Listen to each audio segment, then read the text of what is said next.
स्त्री का घर मायका या ससुराल।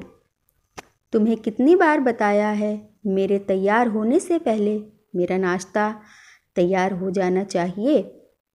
शादी के 25 सालों बाद भी मुझे क्यों बार बार एक ही बात बतानी पड़ती है लता? तुम्हें क्या है? तुम तो आराम से घर पर रहोगी, मुझे काम पर जाना पड़ता है।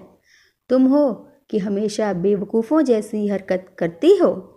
अगर तुम यह जानबूझकर करती हो तो याद रखना, मुझसे बुरा कोई नहीं होगा। आज भी प्रशांत का पारा चढ़ा हुआ था। इन कटु शब्दों में अपना गुस्सा उतारते हुए, गीला तौलिया कुर्सी पर फेंकते हुए प्रशांत गुस्से से लता की तरफ देखने लगा। लता के लिए प्रशांत का यह बेवजह का गुस्सा कोई नई बात नहीं थी। वह महीने में 3-4 बार ऐसे ही लता पर बरस पड़ता था। पहले पहले लता उसका विरोध किया करती थी, लेकिन जब कई सालों तक प्रशांत में कोई बदलाव नहीं दिखा तो लता ने खुद को ही बदल दिया। अब प्रशांत के कुछ भी कहने से लता को कोई फर्क नहीं पड़ता था। प्रशांत की हर बात वो चुपचाप सिर नीचे झुकाए सुन लेती थी। शादी के पहले 5 साल तक लता ने पूरी कोशिश की थी कि प्रशांत को बदला जाए, लेकिन फालतू का गुस्सा करना और बाद में लता को भला बुरा कहना, यह मानो जैसे उसकी आदत बन गई थी। कोई भी वाद विवाद होता तो प्रशांत सीधा लता को बोल देता, अगर मैं तुम्हें अच्छा नहीं लगता तो क्यों नहीं चली जाती अपने मायके? क्यों रहती हो मेरे साथ? इतना सब कुछ होने के बावजूद लता प्रशांत के साथ रहती थी, क्योंकि उसे अपनी बेटी की फिक्र थी और वह जाती भी तो कहाँ, अपने बूढ़े हो चुके माँ बाप को इस उम्र में परेशान करना वह नहीं चाहती थी।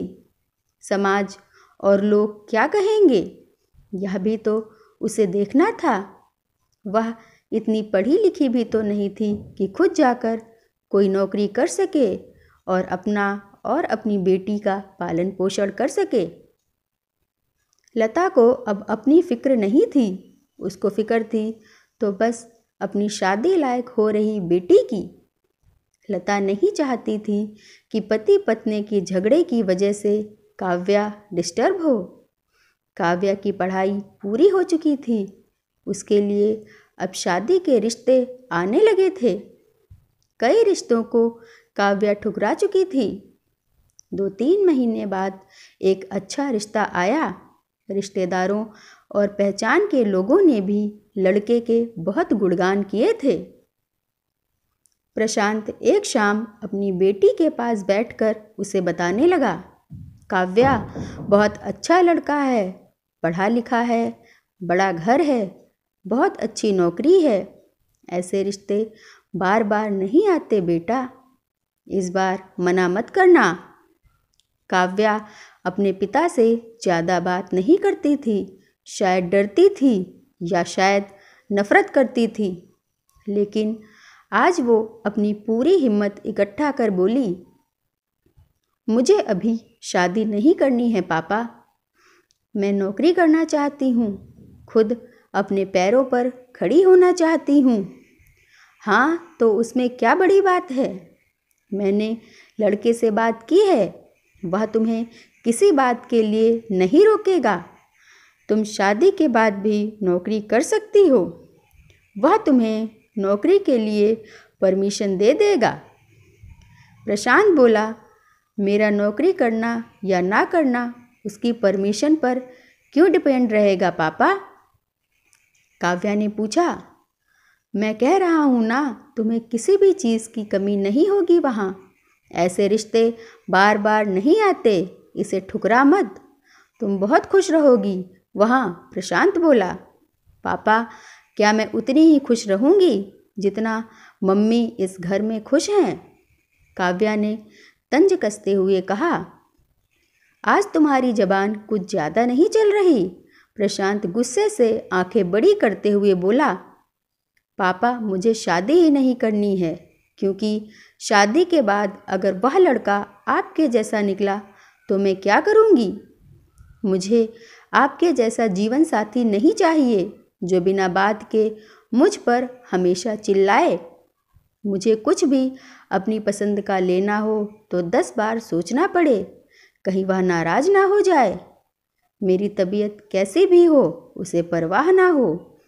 रोटी थोड़ी सी मोटी बन जाए तो घर सर पर उठा ले, उसकी चेकबुक ना मिले तो भी मेरा ही दोष निकाले और हर छोटी छोटी बात पर मुझे मायके जाने के लिए कहे। काव्या ने अपना दिल खाली करते हुए पापा से सब कह दिया। प्रशांत का गुस्सा 7वें आसमान पर था, लेकिन उसके मुंह से एक भी शब्द नहीं फूट रहा था। वो काव्या की बातें सुन रहा था। काव्या उतना ही बोलकर चुप नहीं हुई।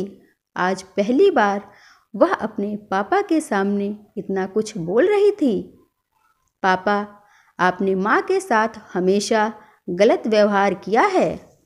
आप अपने ऑफिस का गुस्सा बिना सोचे समझे माँ पर उतार देते हैं। कभी इस बात की परवाह भी नहीं करते कि उन्हें कैसा लगता होगा। आपकी बातें सुन सुन माँ ने अपना स्वाभिमान खो दिया। प्रशांत आज पहली बार अपने किए बर्ताव को महसूस कर पा रहा था। वो इतना ही बोल पाया, जो तुम्हारा मन है वो करो, मैं तो इतना बुरा हूँ ना। काव्या ने प्रशांत का हाथ पकड़ा और बोली, पापा मुझे सिर्फ एक सवाल का जवाब दे दो। क्या आप चाहेंगे कि मेरा पति आपके जैसा हो?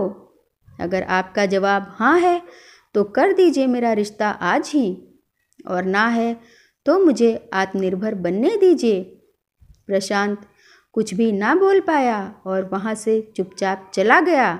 आज उसे लता के सामने जाने में शर्म आ रही थी। चलते चलते उसकी आंखों से आंसू बह रहे थे। प्रशांत ने आज से अपने आप को बदलने का निश्चय किया। अगले दिन से लता ने अपने पति में काफ़ी बदलाव देखा। वह सोचने लगी कि जो हिम्मत काव्या ने दिखाई है, वह हिम्मत अगर मैं पहले ही दिखा देती तो शायद आज परिस्थिति कुछ और होती। अब काव्या पढ़ लिख कर अच्छी नौकरी करने लगी थी और 3 साल बाद उसके लिए एक अच्छा रिश्ता आया और उसकी विदाई पर प्रशांत बोला, बेटा तू हमेशा खुश रहेगी क्योंकि तेरा पति तेरे बाप जैसा नहीं है। प्रशांत की ये बात सुनकर लता और काव्या की आंखों से आंसू बहने लगे। दोस्तों, हमारे समाज में औरतों को भले ही देवी का दर्जा दिया जाता है, लेकिन वह स्वतंत्रता नहीं दी जाती जो उन्हें देनी चाहिए। उन्हें बचपन से ही बताया जाता है कि वह पराया धन है। माँ बाप का घर तुम्हारा नहीं है, पति का घर ही तुम्हारा घर है। जीवन भर यह बातें बता बता कर उन्हें ससुराल भेज दिया जाता है और एक दिन किसी छोटे मोटे झगड़े में ससुराल वालों से उन्हें सुनना पड़ता है कि इस घर को छोड़ दो और मायके चली जाओ। अब आप ही बताइए, ऐसी स्त्रियों का सच्चा घर कौन सा है? आखिरकार वह किस घर को अपना कहें? आपको मेरी ये कहानी कैसी लगी कमेंट करके ज़रूर बताएं। ऐसी ही और कहानियाँ सुनने के लिए चैनल को सब्सक्राइब कीजिएगा। धन्यवाद।